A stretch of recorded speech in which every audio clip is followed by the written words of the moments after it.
That's Debatable is sponsored by MB&G. MB&G is specialists in the esoteric world of vehicle and furniture warranty insurance, delivering quite marvellous customer service, prompt claims payment, and a highly developed understanding of how to deliver these products in a way that is both compliant with the regulations and attractive to customers. To find out more, call Paul Smith, the Managing Director, on 07887 501 441. That's 07887 501 441.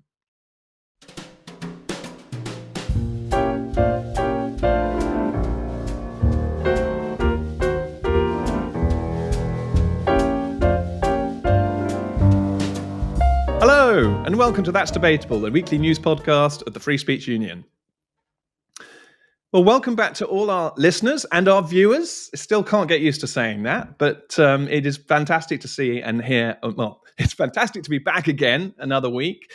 Bit different this week. So Ben is away for a couple of weeks, but we are very fortunate, very lucky to have another FSU member of staff join us today, and that is Freddie Attenborough. Many of our listeners and viewers will know Freddie because Freddie writes a lot of our material. He does a lot of our research.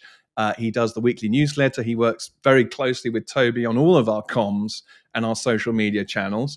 But his formal title, and I've had to write this down in very bad handwriting actually, is the Executive Research and Communications Officer of the Free Speech Union. So Freddie, it's a pleasure to have you. Thank you for standing in for the next couple of weeks. Pleasure to be here, Tom. It's good. It's good. I'm very glad that we. It's always good to get a different voice. I think we've had you on a couple of months ago, 3 or 4 months ago, and you're particularly. Is it fair to say that your area of interest is a lot of this sort of block level free speech suppression? So whether that's the EU or whether that's some sort of a NGO, a sort of multi-state organization, that's quite an area of interest for you, isn't it? I think it is, yeah. I think that block level is in the EU, but it's fascinating how they all learn from each other. You pick up the same language, the same terms across the West, actually. So yeah, that's a big thing. I think trying to undercut some of the language they use, about hate speech and hatred and so on. And you think, how could anybody possibly be against a policy that's anti-hatred? But of course, all too often it's a very subjective term that you have to try and unpick what they actually mean, which tends to be things they find politically distasteful but perfectly lawful. So, yeah. And misinformation and disinformation obviously is wrapped up in that, isn't it? Yeah. Where, lots of things are labeled misinformation that ultimately prove to be true. Yeah. And a lot of that comes from these laws and these blocks and obviously the social media companies who have to work with the organizations in order to operate. But I mean, there's a whole segment there. But we should launch in, Freddie. I know that you've been working very closely on all of the, during this election time, on all of the manifestos that are pretty much all published now. Am I right? So you've been reviewing them from a free speech perspective. Yes, and it's been an interesting task. I think they've all got good for us in terms of not seeming to be supporting one particular party, because they've all got, each party has got a thing that we approve of, but they've also got a number of possible horrors included in the manifestos. Labour's manifesto is probably the one that says the least. You have to sort of guess quite a lot about what they mean. I think the Lib Dems were quite specific, and the Conservatives actually, surprisingly, given the number of things that they have actually done which have sort of protected free speech over the last Parliament, were surprisingly quiet about those victories they've had, which was strange to me. Yeah. Well, I mean, you've already, in our weekly newsletter, I think, Freddie, you've already provided links to some of the analysis you've done and where you're up to on the major parties. I think there are a couple more parties that you're looking to go into this week. So that kind of sets a slate up, I think, for us next week in terms of what we might talk on the podcast. Because hopefully you'll be with us again next week. Definitely. if I don't upset you. I hope I don't. I won't. I'll try not to. If the ratings, Our ratings will be back. But again, before we go on to the main first topic of today, we did briefly, I was speaking to Dr. Jan McVerish, the FSU events director in the week, and she's keen to get out to our listenership and our viewership some of the items and exciting events that she puts on that are coming up.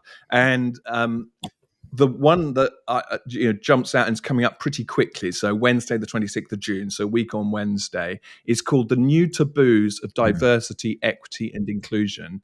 It's with Professor Eric Kaufman, author of How Making Race Sacred Produced a Cultural Revolution. So that's the book he's just written. And he is Professor of Politics at the University of Buckingham. He's a friend of the FSU. Many people will already know of him and have heard of his journey as well and the troubles he's had. He's originally Canadian, I think, and so he knows very well what's happened in his home country. But he'll be talking about his book and really raising this question of, it might feel we're turning the corner on some of this DEI stuff, but he argues that it's actually very, very deeply embedded now in our cultural society, in our cultural backdrop, and that it's going to take a lot. It's going to be a long, hard slog before we actually see this through and turn that corner. And he argues, quote, he says that DEI-fueled cultural socialism, which, as he terms it, is set to maintain and perhaps even increase its power, with younger generations increasingly intolerant of differing perspectives. So that is in London. It's in person and online and coming up quickly. So any listeners, any viewers who are able to get there or watch it, that is a great opportunity. And we'll also mention some of the other things that are coming up in future episodes. So we'll always try and mention an event that we're putting on. But we should launch into our main first topic, Freddie. There's a bit of a Greek theme, which we were talking about just before we clicked record, a bit of a Greek connection between some of the items today. And you actually have written about this on the website, and you've written about all sorts of free expression issues on the website. But this one concerns the Olympics, which of course is coming up. We've got a summer of sport coming up, which is always exciting. But this is a 33-page Portrayal Guidelines document that's been published ahead of the games. And I believe it's been published by, essentially endorsed by the International Olympic Committee. And Martina Navratilova has accused the International Olympic Committee of waging a 1984 version of war on women after asking journalists attending the Paris Games not to use terms such as born male or biologically male to describe transgender athletes, and argues that such labels were dehumanizing and constituted problematic language. The Portrayal Guidelines also provide a blanket guideline to replace identifies as with is. So it's caused an absolute fuss, Freddie, as you might expect, asking people what language they can and can't use. What jumped out to you when you were looking into this story? How familiar I am with these speech codes now, because that's effectively, I think, what it is. It's a de facto speech code, and the way in which we do have I mean, it's way above my pay grade, the legal clash, if you like, between trans rights and women's sex-based rights. But we do have a problem as to the fact that consistently, and it tends to, particularly in sport, which is one of the areas which you think they'd be very cautious, that trans rights seem to be allowed to take precedent all the time, which is, and in the language, you see that happening, and there doesn't ever seem to be any pause for thought with these kind of institutional authorities, which does tend to make you think that it's almost like a form of virtue signaling for them, that they don't actually think about from a legal position, or even frankly from a practical biological position, and it's simply implanted because it's the thing to do, because it's the thing that everybody who moves in these circles does, so we're going to do it too. But clearly it's problematic.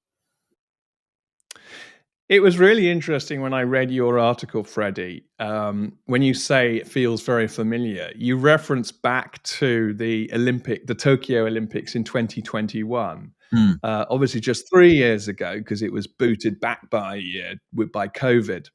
But at that time, the International Olympic Committee's medical director, Dr. Richard Budgett, actually declared everyone agrees that trans women are women, except many women agreed nothing of the sort. So to your point, this has been the pathway, hasn't it? This has been the path that there's one way of thinking, and the debate is over, yeah, and there is no tension between rights of different groups or subgroups. It's crystal clear that one set of rights trumps any other set of rights, and that if you turn around and say, well, hang on a minute, I'm not 100% sure about that, I'm not on board with that, then you are absolutely labeled transphobe, yeah. bigot, everything else that goes along with that, which of course people like Sharon Davies, who's been fighting for fairness in Mm, women's sport, and Martina Navratilova can testify to, because they're in the front line. They're receiving all of that flack every yeah, day. yeah, So yeah, it's a really good point you make about this is not new, and many of our listeners will know as well. We are always talking about the sort of trans activist uh, issues and the way they are trying to shut down free expression or force people to think in a particular way. yeah, yeah. I mean, I'm just trying to. There's a quote, isn't there, from the? Do you have the quote from the media? I do. Yeah. I do. So this is so despite the ferocious backlash, Yiannis Exarchos, chief executive of the Olympic Broadcasting Services, promised that his team in Paris would use these guidelines as our Bible. And that's a direct quote. And we call on all our colleagues across all media to embrace them. And that's not 2021 Tokyo Olympics, is it, Freddie? No. That is Paris. That is what's Yeah. about to happen. So why are they still saying this? Yeah. It's an interesting Freudian slip, isn't it? The religious metaphor, treating it like a Bible. I mean, I think that's that in a way, it's that faith. To use a religious metaphor, it's a faith that they are right, no matter what evidence is presented to them, no matter what argumentation or debate people want to have with them. It's a doctrine which they believe in, and that's a really dangerous position to be in. Yeah. It reminds me of that book, which we've mentioned many times on the podcast, the new book by Brendan O'Neill. I think it's now probably Yeah, even a year old. It's not a yeah, new book anymore, called, I think it's Heresy or Heretics, but essentially making exactly that point and calling for people to be heretics, yeah, calling for us to commit heresy. Because if people are going around saying that, just talking about biological sex is problematic, you shouldn't do it. And where we are being told not to do it is our Bible, our religious book, our authoritative truth. Well, then we have a problem, because we have to kick back against it. We have to say, no, it's not yeah. my authoritative truth. Thank you very much. I mean, for some people it might be, but it shouldn't be forced on people. Yes, and I think the other issue is that we're often told that this is, the right side of history argument, and this is the progressive thing to do. But I think that there's a danger that we're replacing one religion with another. We're replacing one set of doctrines with another, and it's not. Is it progressive, or is it actually simply that it's a sort of a quasi religion that they're in charge of, and that they get to set the terms, and that they get to set the limits of what's acceptable? I mean, there's an interesting case study of that which is happening as we speak in Poland. So Donald Tusk's sort of fanatically pro-European government, which was voted in last year after many years of a sort of a right-leaning conservative government. One of the things that they've really pushed hard on over the last few months is getting rid of the influence of the Orthodox Church in Polish institutions and Polish public life. So reducing the amount of religious education in schools, banning religious symbols from public offices, you can definitely have a legitimate debate about the necessity of sort of separation of religion and state in modern liberal democracies. That's fine, but what's interesting is that while they're doing that and sort of reducing and watering down the influence of religion in public life in Poland, they're also promoting LGBTQ preferred pronoun usage as compulsory, Pride Month, EDI training in these same public offices where you're seeing the religious influence waning.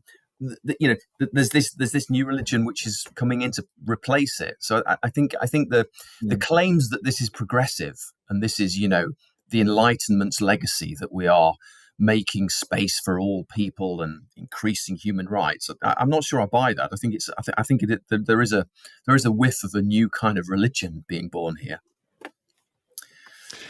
It's really interesting, Freddie, because when we say to organizations in our casework, as we do all the time, that you have effectively politicized the workplace by insisting on equity, diversity, inclusion, whatever it may be, the response is, no, this is just social justice. This is just right and wrong, which, of course, then takes us on to, okay, well, what do you mean by right and wrong? And how are you getting your right and your wrong?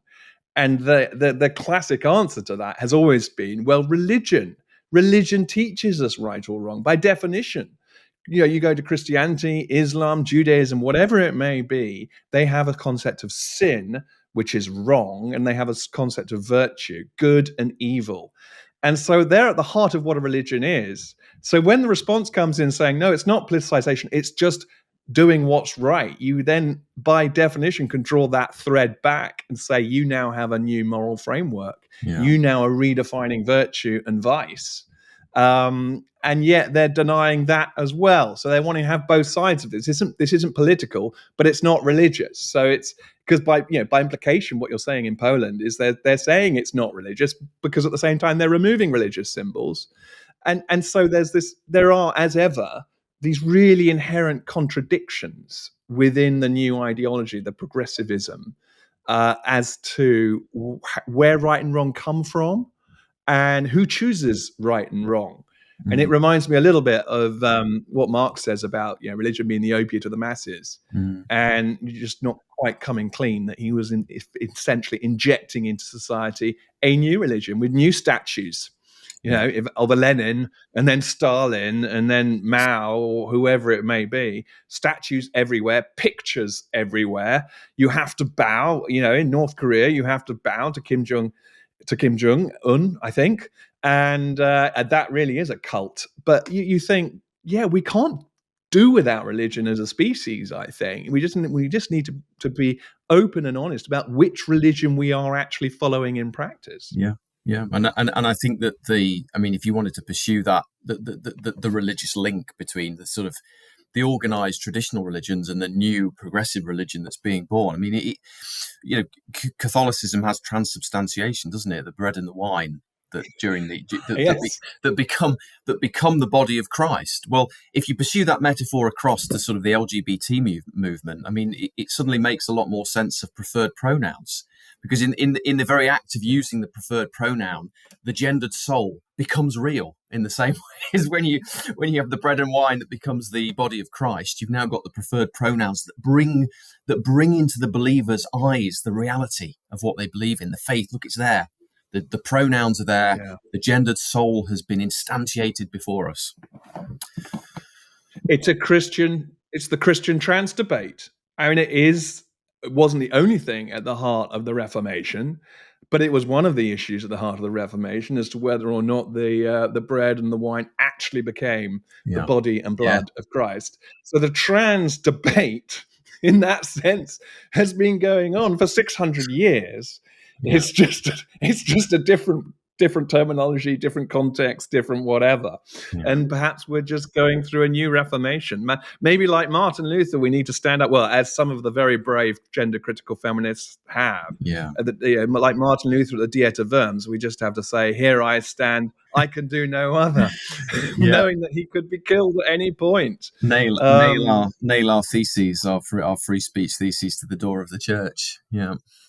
We should do that. We should do that. Yeah, you do that, Freddie. We're right behind you as you go through on a thundery night, nailing them onto, I don't know, where would you nail them, to number 10 or something? Dramatic campaign gesture for the FSU. Yeah. I think we should definitely consider that. We should definitely consider that. But in our next item, when we're not moving far in a way, so that's the Olympics and those portrayal guidelines.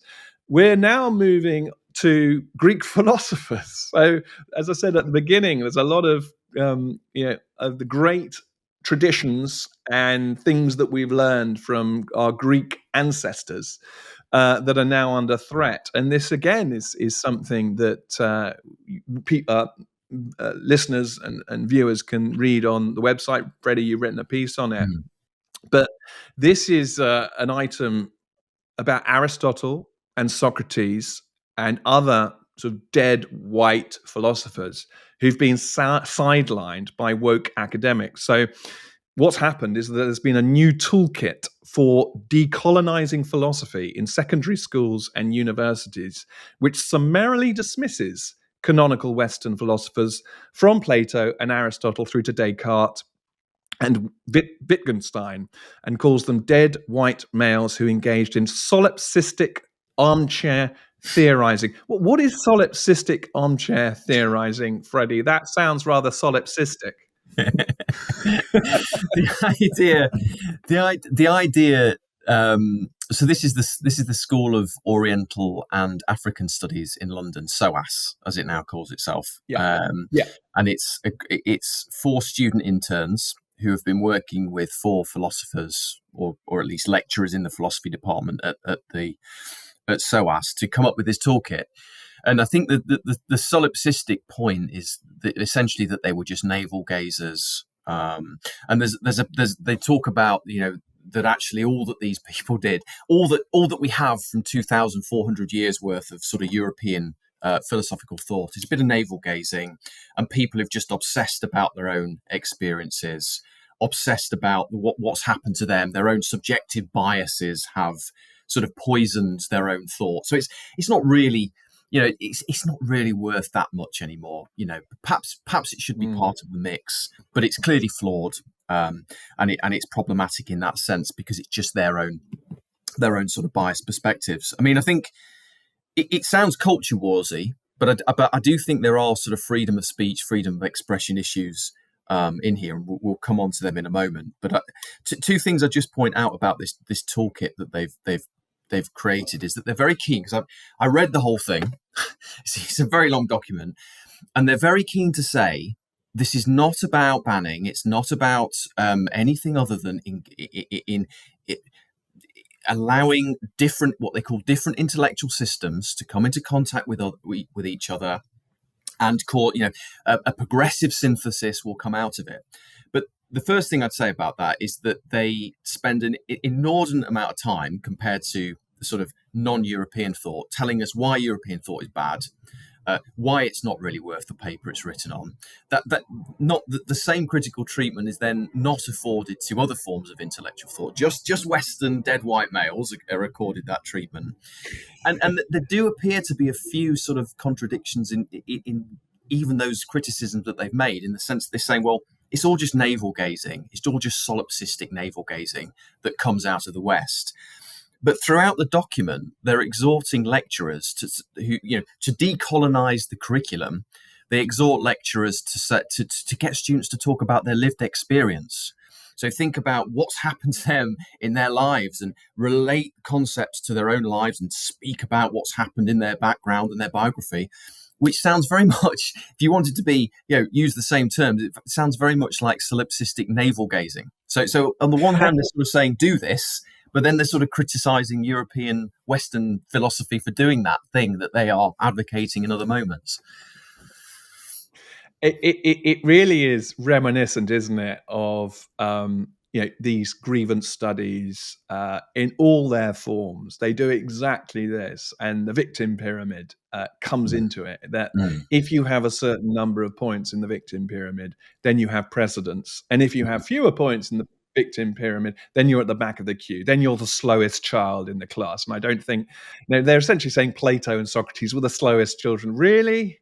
Yeah. Really? And also, was it just navel gazing? I mean, Plato's Republic is pretty practical. There are a lot of Yeah. fairly interesting ways that they stick different parts of a society together and think about how a society works best. So, and of course, I know you agree with me as well, Freddie. Yeah. But I think I do like that sense of blindness, that blind spot to what they're really doing is what they're accusing others of doing, and it is something we see again and again, and it really is odd to me.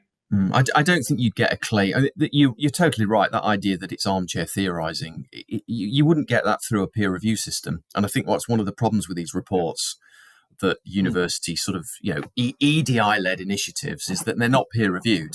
And I think that's an outrageously broad brushstroke claim to be making about the entire Western canon, that it's armchair theorizing. I mean, it's crazy. But it's really interesting, isn't it? Because in your article, you mentioned the Quality Assurance Agency, which may well be at the root of a lot of this. So in 2022, they introduced advice on decolonizing courses, the QAA. And the most recent update to the QAA so-called subject benchmark statements. There's a wonderfully loaded phrase in and of itself. They told higher education providers to teach about colonialism, white supremacy, and class division. So there it all is. And as I went through your article, Freddie, the thing that also struck me with these subject benchmark statements was the variety of subjects that it touched upon. This isn't just history. Yeah, it goes all the way up to maths and the STEM subjects, and that we need to decolonize the maths subjects, and maybe 2 + 2 doesn't equal 4 anymore, or pi is not the ratio of a diameter to a radius anymore. Yeah. I mean, I think that the idea that this is just sort of voluntary advice. I mean, they always seem to back off. So the QEA, the Advance HE, which is another sector-specific charity which runs various decolonizing initiatives, and I'm guessing with this toolkit as well, when they're challenged on it, they constantly sort of back off and say, "Well, it's just voluntary. It's just advice," But I think I can certainly say, as somebody who used to be an academic at senior lecturer level, who ran a program, these things in practice are not voluntary. You have various audits, management reports that you have to do annually. If you were part of the teaching excellence framework, for instance, you have to. There's boxes in which you have to say, well, how are you decolonizing your course? What positive actions have you taken to decolonize your course? And of course, so these sorts of documents and these benchmark statements are operationalized as things that. We say they're voluntary, but in practice, if you want to maintain your position, or perhaps even get a promotion, but at the very base level, maintain your position in academia, they aren't really voluntary. There is a very heavy hint that's being made here as to about what the right thing to do is and what you should be doing. And the free speech issue is not that, maybe you wanted to do this, or maybe you think it's a good idea.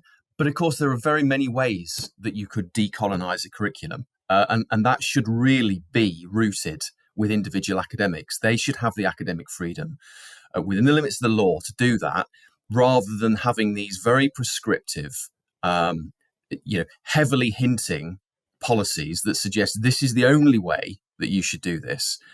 Because when it gets operationalized, you do feel under pressure to do things in the way that these guidelines are suggesting that you do them. Especially if you're ambitious. Yeah, and we often Yeah. talk, don't we, about the younger academics who, even at the PhD stage, they're not even postdocs yet, who are thinking, you know what, if I don't go along with this, or I'm seen not to be going along with this, in whatever way it is, it could be a really minor way, that will stunt my career. And this was, I think, was one of the items we had last week related to Exeter University, where they were being encouraged to sign an LGBTQI statement supporting essentially what was inspired by the view of Stonewall. And the academics were saying, the university was saying, you're not being coerced. The academics were saying, Yes, true, if you interpret it in this narrow way. But if I'm seen not to go along with it, that has Yeah, consequences. And yeah, don't pretend it doesn't. Don't pretend it doesn't. yeah. It's an outing mechanism, isn't it? It's sorting Yeah.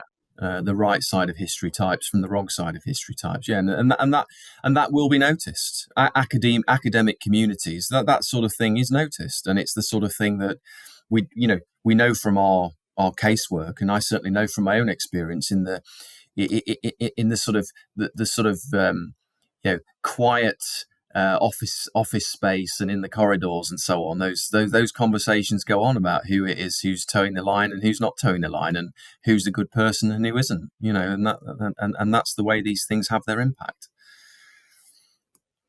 Well, you mentioned Professor Frank Furedi, in your piece about this, and he pointed out again. We're going back to things that have been said and written relatively recently. Back in 2022, he pointed out that it ought to be in the UK, and it has been in the UK, that we are not like totalitarian states like China, which promote government doctrine.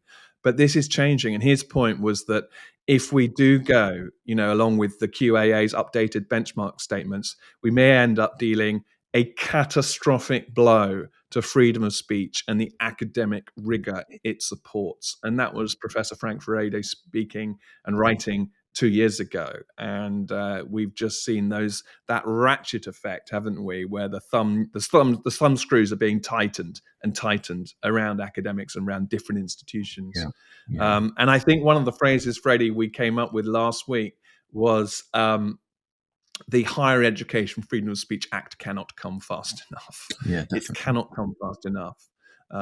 So that these courses are not are not stifled and become pure indoctrination.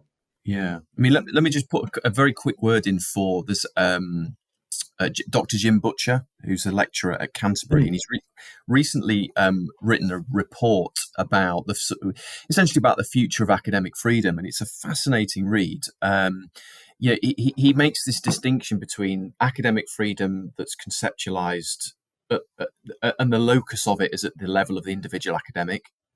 And that's the sort of traditional liberal notion that academics as individuals have that academic freedom to determine what they feel is best for their courses, to pursue research within the limits of the law that explores issues that may be distasteful, may be offensive to some people, but that's their academic freedom.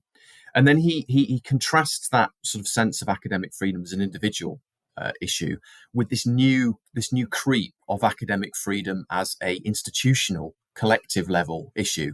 So that's the idea that institutions and universities can sort of appoint bodies like EDI centres and EDI officers that can set the bounds of where academic freedom lies as a collective and say, well, this is right, this is wrong, this is acceptable, this is not acceptable. So it's sort of that academics are sort of losing that individual's level academic freedom, and it's sort of being hoovered up by institutions who are now sort of deciding what they can and can't talk about. And I think that the reason I mention that is because now we're getting this new concept emerging of sort of collective academic freedom. They're able to sort of say, we're preserving academic freedom. Of course we are. And of course, in their own terms, they are, because they've redefined what the concept actually means, so that you can have top-down, bureaucratic-led decolonization initiatives from the university, but that still protects academic freedom, because academic freedom is now a collective institutional level thing. So it's a really interesting report.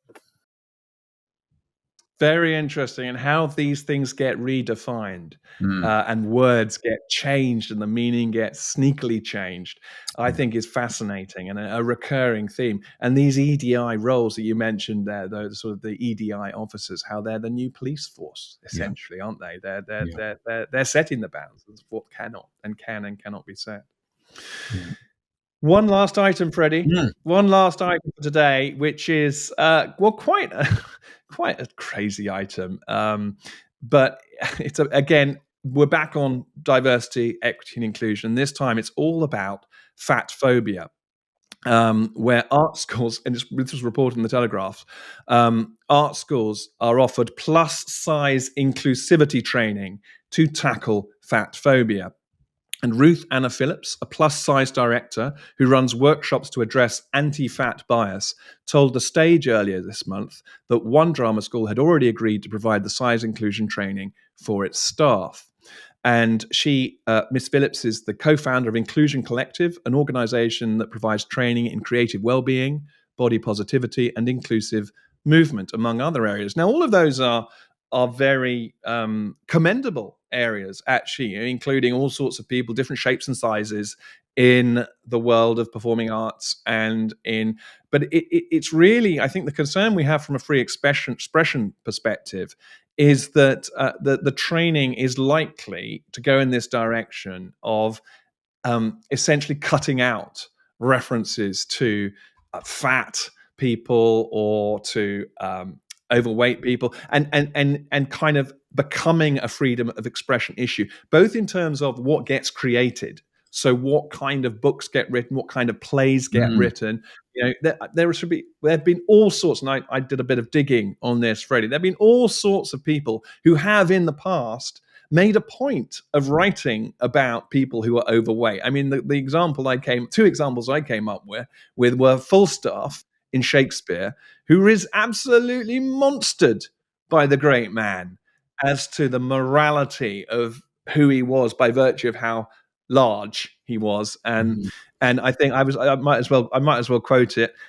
This is from Henry IV, Part 1, describing Falstaff, the prince. He says, "There is a devil that haunts thee in the likeness of an old fat man. A ton of a man is thy companion. Why dost thou converse with that trunk of humours, that bolting hutch of beastliness, that swollen parcel of dropsies, that huge bombard of sack, that stuffed cloak bag of guts, that roasted Manningtree ox with the pudding in his belly, that reverent vice, that grey iniquity, that father ruffian, that vanity in years? Wherein is he good but to taste sack and drink it? Wherein neat and cleanly but to carve a capon and eat it, or capon and eat it?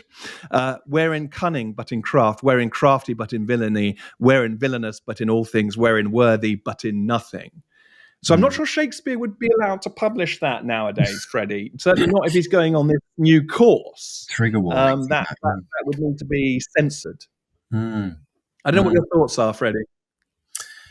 Well, I'm just thinking, because you mentioned things that will get published and won't get published. I can imagine that if we're already at the level of sort of arts council funding for projects of this kind, I can imagine it will be a topic for sensitivity readers. So when books are being pushed forward to publishers, and as well as the traditional editor, you'll also get a sensitivity reader to look at what your book is doing right and what your book is doing wrong. I can imagine that those sorts of references. In fact, I think Tom, wasn't it last year when there was the big media story about Roald Dahl? So one of the references that the sensitivity readers took out, in fact, I think they took a few out, weren't they to do with fatness and obesity, his descriptions of fatness and obesity? I don't remember precisely, Freddie, but I think you're right. So Augustus Gloop from Charlie and the Chocolate Factory, I think they might have toned down a little some of the description that Roald Dahl had originally put around him, which again was very shall we say it's very Shakespearean, the way that Augustus Gloop was originally described. And I can't remember whether they specifically changed his description, but many of his books came under the sensitivity reader lens. I mean, I just think it's if just sticking to the sort of literary world. I just the way in which authors are maybe not. Again, it's this thing: is it voluntary? Is it compulsory? I'm sure some sensitivity readers would say it was only advice. But I just think this curtailment of the freedom to express the thoughts that you've got as a creative person, as an author, as a novelist. And if fatness is added to that list of the things that are problematic and you need to really rethink. I can imagine there being an argument if we follow this sort of woke course that actually you won't be able to write about fatness unless you are fat yourself. I can imagine that being an argument that you can't have a fat character in your book because you're writing from outside your own lived experience, which is just mad. I mean, that's. I sound like a crusty old conservative, It's don't I? But weirdly, a crusty old conservative that's defending progressive values about freedom of expression. It would be the thin end of a wedge, wouldn't it? If you go down this route and we continue down this route, there won't be. There'll be vast swathes of things that sort of are problematic for novelists and creatives to talk about and represent. Oh, absolutely. And this is something we've seen, only and in the performing world, only gay roles can be performed by gay people, even though some of our greatest straight actors have actually played gay roles extraordinarily well. Famously so. So it's quite perturbing that this is where it's going, and I think you're right. The mindset that we've now created out of the Equality Act, the mindset where we do have protected characteristics, and in none of this are we saying we want to go back to a world where we have a bullying culture or any of that. Absolutely not. That's not what any of this is about. This is about the right to say things and put things in books and put things on stage that cover the gamut of human experience, which of course is what Shakespeare, for example, was extraordinarily good at. But that mindset we've learned from the Equality Act is now being applied to characteristic after characteristic after characteristic, many of which don't have the descriptor protected before them. They just don't, which I think was a point you made, Freddie. These are just characteristics of people. They're not actually written into the Equality Act anyway, and they ought not to be, really. So I think that was a very powerful point. And interesting at the end of that article as well, to your point about where this goes in terms of compulsion, Professor Carol Sikora, who is a consultant oncologist, is quoted in the article.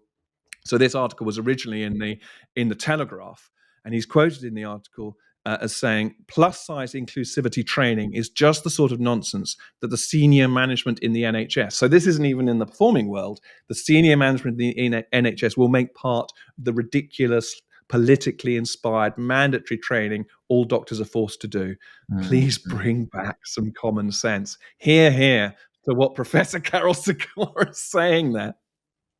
Yeah. I am always amazed how in just 30 minutes, 40 minutes, we do cover it. I'm always amazed how many news stories come up during the week. I'm always amazed how much you write. You're prolific, Freddie. And the website, I go to the website, something's changed. Every hour I go back, you've written another article, and there's always another thing.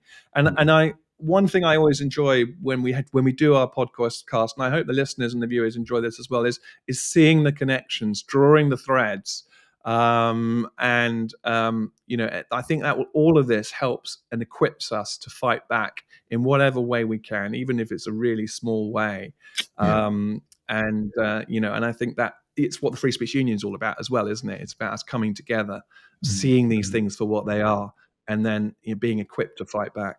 Yes, it's been probably. I mean, the last few months has probably been some of the busiest since I joined the FSU 2.5 years ago. In terms of the sort of relentless role of free speech, freedom of expression stories. So I'm not sure where that takes us in terms of the future and where we're going, but there certainly seems to be it's an ever more prominent issue across various media outlets now. So yeah, and we've got to find the language, and we've got to find the way of getting the message across clearly and effectively. And I think that's a team effort. One thing I learned from business, Freddie, it's all about the team. True. No, it is true. And I mean, just from my perspective, the news articles and so on, it's all influenced by everything that we do as a team. Details from casework, advice from the legal team. Yeah, it's a terrific place to work and to try and thrash those free speech issues out. I think sort of distilling the free speech stuff from the culture wars stuff that's definitely a team effort. So that's a team effort, and that means holding ourselves accountable quite a lot, because you can go down a rabbit hole and discover, actually, I've kind of wandered away from a free expression issue here. So. Yeah. Oh gosh, yeah, all the time. But thank you. All the time. I mean, but thank you, Freddie, for joining us this week, and hopefully you'll still be around to join us next week. It's been a really interesting discussion, and I hope all our listeners and all our viewers have also enjoyed today. And we will speak to you again in a week. But bye-bye for now. See you soon.